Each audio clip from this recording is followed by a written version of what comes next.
question that we've been asked is when you use LawPay supports QuickBill. Does uLaw handle QuickBill workflows? The answer is absolutely yes, and I'm going to show you in this video how uLaw and QuickBill of LawPay work together. And to do that, what you will see is I'm logging in fresh because I want to show you how QuickBill initialization actually starts first. When you log in first for the fresh time and then you click on the Matter button, you will now see that QuickBill, to produce that, we will actually force you to log into LawPay the first time. So let me show that. So I'm now on the dashboard and I'm going to go into the Matter screen, and you see it, the LawPay login comes. If you already have saved the password and everything, you'll just be asked to sign in.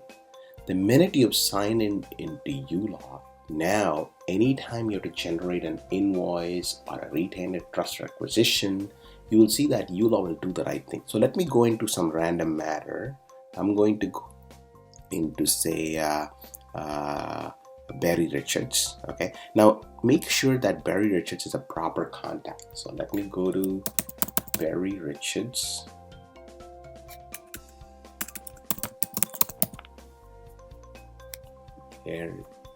Here's Barry Richards, and he has to have an email because for QuickBill, email is mandatory. So I'm going to put an email here, info@supersoftware.inc, or you can even have like a Hotmail address or whatever, like a valid email address, right?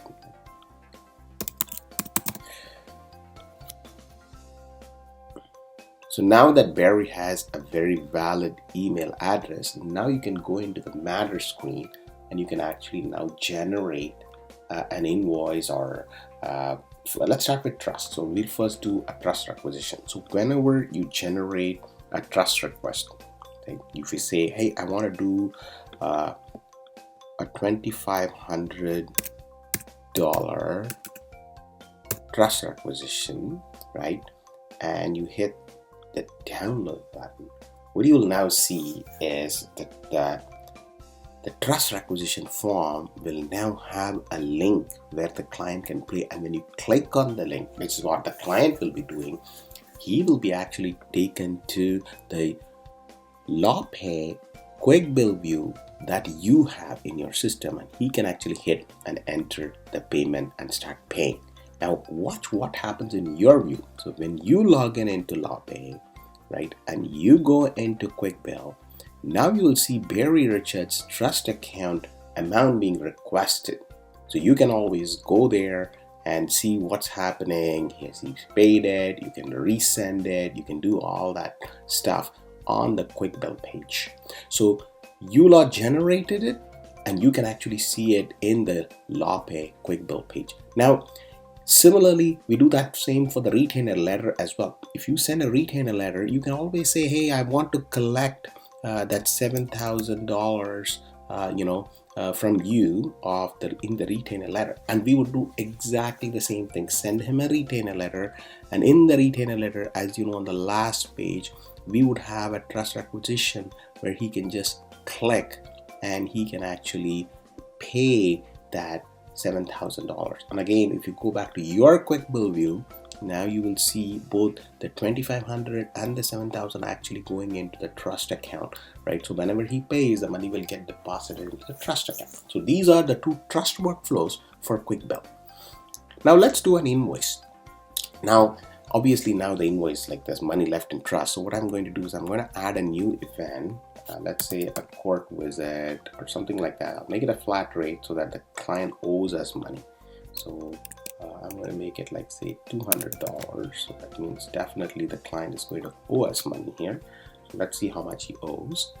And as you see here, now the client owes you $113, right? Now, if you actually raise a pre-bill, right? This is an internal document, right? We always recommend that you do a pre-bill.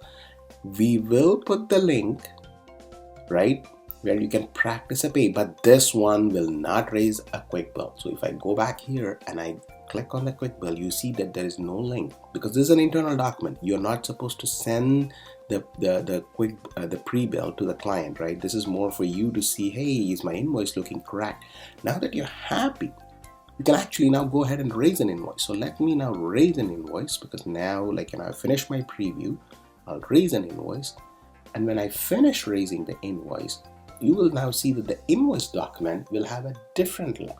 This one will be a QuickBill link. That means we've actually raised a bill in LawPay that you can actually go and request the client to actually pay you.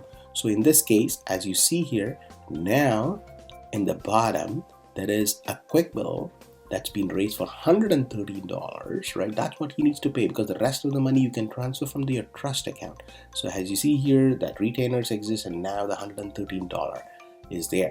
If you actually go into QuickBill, now you will see that $113 does not go into your trust account. It actually goes into your general account, right? So when he actually pays you, right, you will be able to actually mark it as a client payment, and also you can do your trust transfer. So as you see here, you can mark your trust transfer and you can also do your payment. Once he pays, you'll get the receipt. So you can click here and say, hey, he paid me using credit card. This was my receipt, whatever it was. And you can put $113, right? I put a proper requisition number and it was deposited into my whatever my my general account is, and you can apply now because he now used that link and he actually paid it using the credit card. So as you understand, when you generate either a retainer letter or a trust requisition, we will send your client, right, a QuickBill, right, and also you send this document so that he can pay it using QuickBill, and you can go into your LawPay and go to your QuickBill and actually check what's the status of your trust transaction. And similarly, when you actually raise an invoice, right, and you saw here in the invoice document, we put the link in the bottom where he can actually pay that, and that directly goes to the general account. So we manage that integration for you, make it very simple with LawPay. You just keep raising your QuickBills and take it from there. Now, in QuickBill, you can manage it. This is like LawPay stuff. If you don't like a bill that we raised, you want to delete it, you can do, and you can manage all that stuff yourself here. You can delete it, you can mark it as paid, you can edit and resend. So inside LawPay, you can manage a workflow. Inside uLaw, you can manage an automated workflow for you. So we will drive more money towards your bank account from your client by integrating better with QuickBill from LawPay.